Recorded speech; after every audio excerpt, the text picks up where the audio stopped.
When I was 16 years old, my life changed after one certain incident. This one day, my parents told me that they would be going to Las Vegas for 4 days.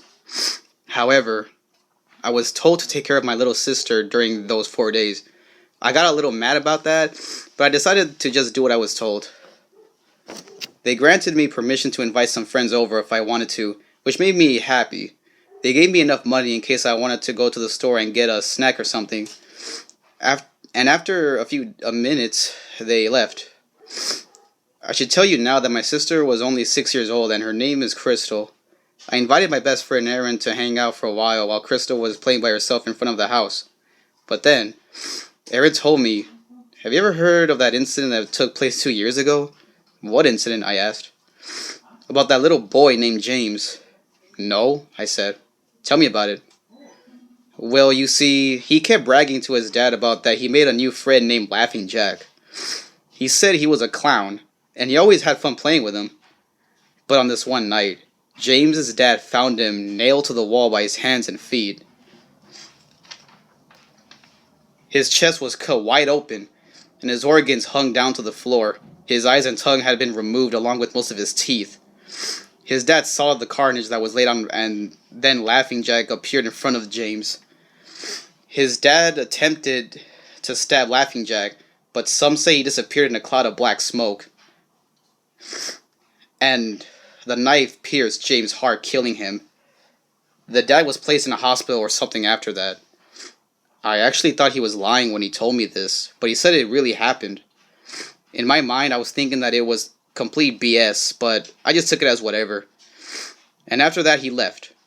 I told Crystal that it was time to come inside. I fixed us both some dinner, and after we ate, we went to bed. I woke up at around 10 o'clock feeling thirsty, but then I heard what sounded like music. I then realized that it was coming from Crystal's room. I walked quietly to her room and I saw that it was her little radio.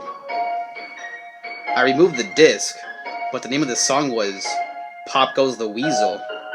That was strange because my parents nor my sister had ever bought this, but I shrugged it off as whatever, and with that, I went back to sleep.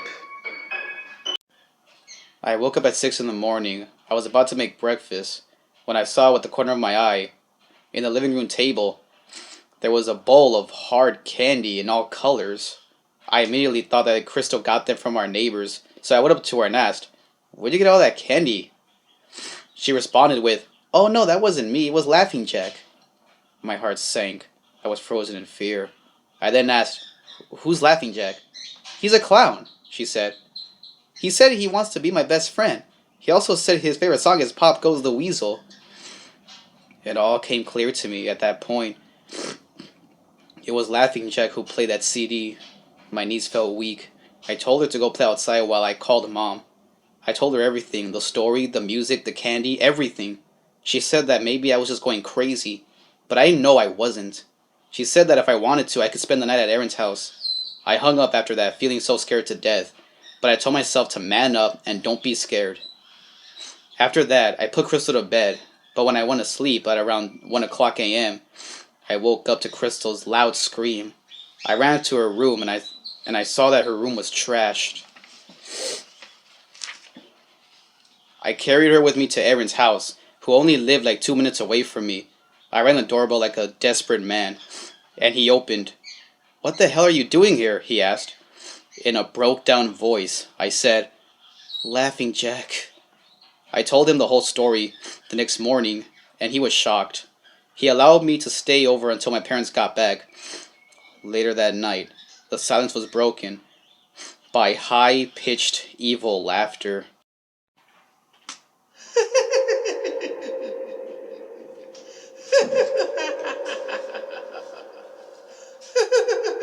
I ran to Erin's room and I found Crystal in the corner of his room, with tears running down her cheeks. "Crystal, what's wrong?" I asked. She pointed towards the wall in front of her, and what I saw made my heart drop into my stomach. Erin was nailed onto the wall by his hands and feet. His eyes and tongue were removed. His chest was cut wide open, and his organs were hanging down. He was dead. Oh my god.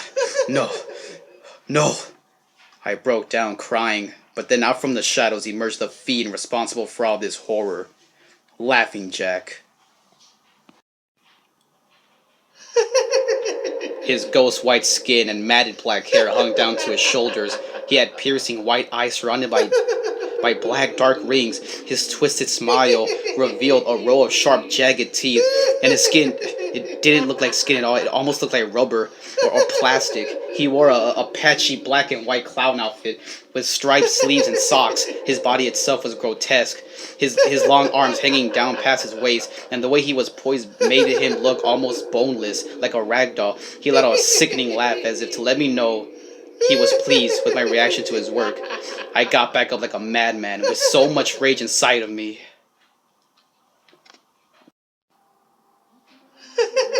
You, I said in an angry voice. I yelled out to Crystal to climb out the window and run. What about you? She's asked. I'll be fine. And with that, she ran away.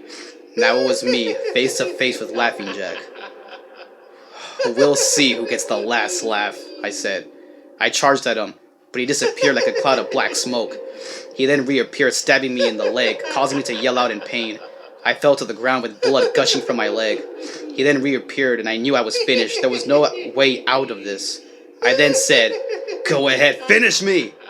But then I heard police officers banging on the door, and with that, they broke it down. Laughing Jack vanished.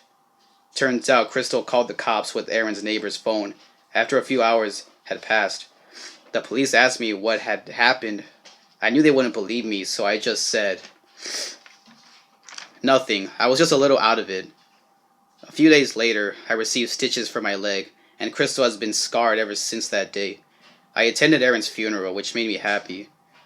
3 years have passed, and nothing has happened.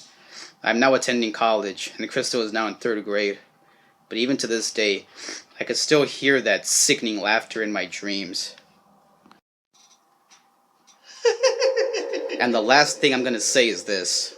If that freak clown ever tries to come at me or my sister again, I will be ready.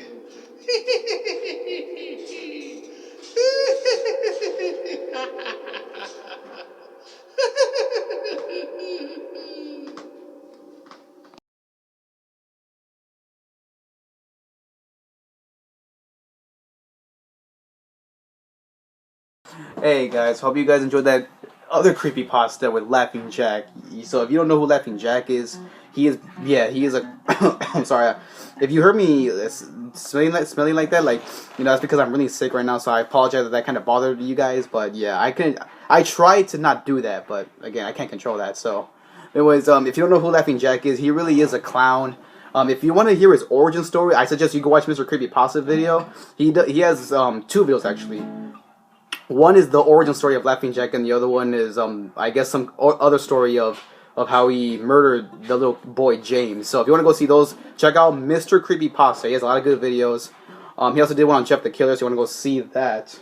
So yeah, hopefully you guys enjoyed this one. I still have to do my Q&A number 10, my sequel Creepypasta to the restaurant one, and I still have to do my thoughts on Kujimi and Kunabi breaking up. I have so much that I gotta do.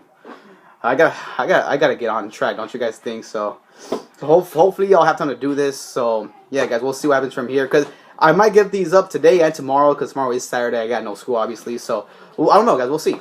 So hopefully you guys enjoyed this one. I put a lot of time into this, you know. So yeah, guys, that's gonna wrap this up. As always, REKLEZ98 signing out.